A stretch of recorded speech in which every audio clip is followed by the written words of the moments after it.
Good afternoon and welcome to Tolo and Asini. I want to show you today this fantastic holiday resort. There are two amazing beaches here and a slightly strange holiday resort which is behind me. Looks beautiful, is beautiful, very, very popular. But you've got this beach along here, Tolo Beach, and then over the other side, we'll have a look at it in a minute, you've got Kastraki Beach. And in the middle, you've got the Acropolis, which I'm standing on at the moment. So really there's something for everyone because you've got beaches, you've got a holiday resort with great hotels, fantastic restaurants, and you've got an Acropolis in the middle, which is easily accessible, well managed. So let's have a look round and enjoy. Now, the fabulous Tolo itself is very, very popular with both Greek and foreign tourists.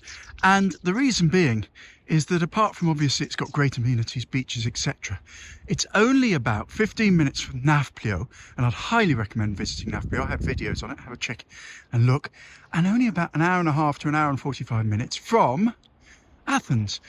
So it's dead easy to get to. But here we are, we're standing on the Acropolis, as I said, and you can see the countryside beyond. It's beautiful. But this isn't a history video. I'm just going to talk very briefly about the history of this place. So down here we have the original harbour. This was the Mycenaean harbour, beautiful little beach, people swimming in the sea. And up on the lower citadel here, you can just see it, was the Mycenaean settlement of Asini. This was incredibly important in Mycenaean times, from about 2000 BC until about 800 BC, when the Hellenics built fortifications on this hill. And what you see here is a mixture of Mycenaean down there, and then up on the hill here, you see a lot of Hellenic. Sort of think Socrates, Plato, Acropolis, that sort of time, a lot of Hellenic fortification. But in the distance here you can see Tolo and the fabulous Tolo Beach. It runs from the harbour in the far distance all the way down to the Acropolis here. It's about 2.5 kilometres, this beach, and it's a great beach. It's sand. And then over the other side we have the amazing Kastraki Beach. Now I actually prefer this one to Tolo Beach. It's easy to get to, you can drive along it, you can park along it. It's not as organised as Tolo Beach. There is some organisation down the far end. Again, it's about 2.5 kilometres long.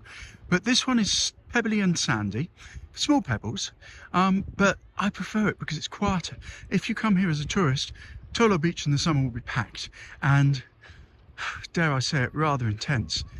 Kastraki Beach, just the other side of the Acropolis here, is just beautiful. So personally, you've got two beaches, we'll have a look at them both. So that's probably enough about history, even though these Hellenic fortifications are rather impressive, these bastions here.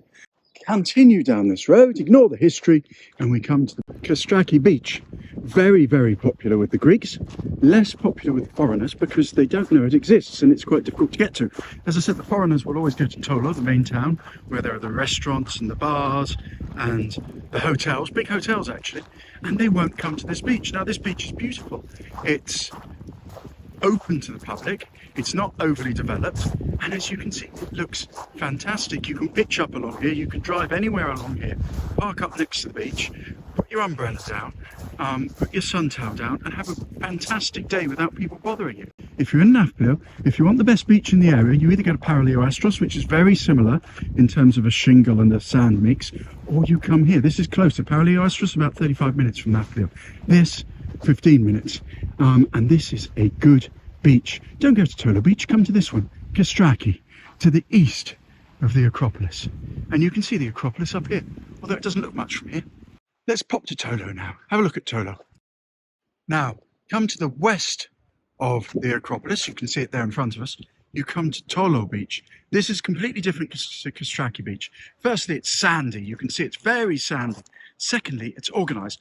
But the beach is absolutely best up here towards the Acropolis. Once you get down into Tolo itself, the beach narrows down and becomes very, if I'm honest, uninspiring. But up here, just outside Tolo, between the Acropolis and Tolo itself, the beach is fabulous. It's not enormous. It's relatively wide. As I said, unlike Kastraki Beach, this one is organised. So the way an organised beach works is you just come up, there's a free sunbed, you sit on it and you're expected to buy a drink. Now in Athens, you'd normally have to pay anywhere between 25 and 60 euros for the day just to sit on a sunbed. But in a place like Tolo, you have the opportunity to come here, just sit on a bed, buy a drink. You can sit here for 6 euros for the whole day, have a couple of coffees. That's pretty well it. But you can see the sea here is great. It's relatively shallow going out, and I can highly recommend it. It's the main reason the tourists come here. But then you have big hotels You have fabulous restaurants, and there's lots to do here. There's water sports, there's diving, you can see there's some motorboats and so on. It's a very nice place to come and enjoy a day or a couple of days when you're exploring the Peloponnese and you want some downtime. So let's go along, have a restaurants, the hotels, and actually where people live as well, because this is a very popular holiday destination for people from Athens and other areas having their own holiday homes. Now, Tolo itself has a bit of an elephant in the room. It's one long road that goes for about 2 kilometres parallel to the beach, but you cannot see the beach. As you can see, in the 80s, they allowed unplanned, ridiculous building right on the beachfront here, and it goes all the way down. You cannot see the beach from the road at any point. You get little glimpses. For example, if you look through here. Now, I'm not saying at this point the beach is the best beach in the world. It narrows down considerably, but that's partly because of the building that was allowed to occur here. So let's just have a quick look down here, because it's still beautiful.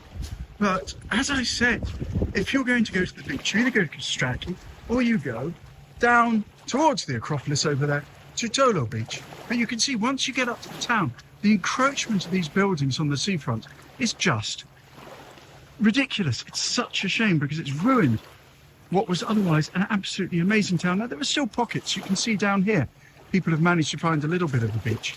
But if you want to actually live here or have a holiday home here or stay here and get a hotel, which is not a bad idea, there are some big hotels and houses up on the hill.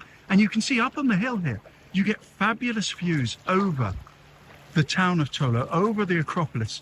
And this is where, if you're retiring and you want to buy a house in Tolo or near Nafplio, you want to be, or if you're getting a hotel, get a hotel up on the hill a little bit. It's slightly cooler, slightly out of the crowds, and you're not in this 80s main town, which has just ruined the place. Now, don't get me wrong, Tolo is not all doom and gloom. The first part of this road is depressing. But then you get these little cafes and things, again, built right on the seafront, but they have a completely different character, as you can see. Very, very different. Highly recommended for lunch or coffee or anything of that nature. And it just continues to get a little bit better as you go along. So continue round the corner from those restaurants and cafes, and the road takes a turn slightly back from the seafront itself, and you have this lovely semi-pedestrianised commercial road with doctors, pharmacies, shops, restaurants, grill houses, other hotels and so on, and it gets better. So as you come along here, the further you get in many ways from the Acropolis, the better the town becomes and the worse the beaches become. Now it's Tuesday in early June and it's hot, but it's quiet. But you come here in July or August, this place will be heaving and packed. If you want to come here, you need to book. You don't right now, now's a perfect time to come. So the beach may be disappointing at this end of town, but it makes up for it with the taverns, with their location to the water. You can see we're heading down here towards the harbour. The beach again starts. Now, I can't recommend this beach. You know, when you've got Kastraki Beach, when you've got Tolo Beach down near the Acropolis, that's where you want to go. But a lot of foreigners end up here because this is the obvious beach. You've got this beautiful taverna here on this pier. You've got what's known as colloquially and locally the Bra. It's an island. It's a Byzantine castle right on the peak on the right. And you've got this little beach again. Hotels, organised, tavernas. You sit down on the sunbed, you pay €6 for your coffee, you can sit there all day. And right down the end, you've got the harbour, which we will go and have a look at now. So, continue down from the Acropolis over there, and you have the beaches, as I said, and eventually you come to the end of the road where it turns right back up the hill, and you come to this rather nice little harbour.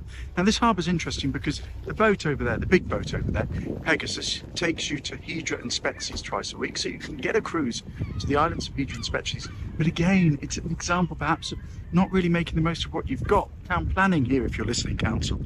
This should be a lovely town square, maybe a few tavernas, a cafe. It's not, it's a car park right by one of the best features in the town itself, the harbour here. But you can see, worth coming to. Incredibly popular with tour groups, with foreigners, with Greeks coming from Athens or Tripoli or even, dare I say it, Kalamata. Beaches sporadically all the way along, but as I say, go down to the Acropolis for the best. Hotels everywhere, loads of accommodation, loads of activities, and that is Tolo, a very typical 80s Greek resort So here we are at the end. I hope you've enjoyed my little look at Tolo and Asini, an ancient Asini anyway. As I said, loads to see and do here. Perhaps it's needing some development. It's overdeveloped in places, lack of planning in the 80s. But that doesn't take away from the fact that this is a great place to come for a day or two. It's got fantastic beach choices. It's got great restaurants, good hotels, and I would recommend it on a tour of the Peloponnese just to kick back, relax, enjoy the beach, have some good food, and see what the Peloponnese is all about. Thank you for watching. I hope you watch more of my videos, and I look forward to doing more for you soon. Thank you.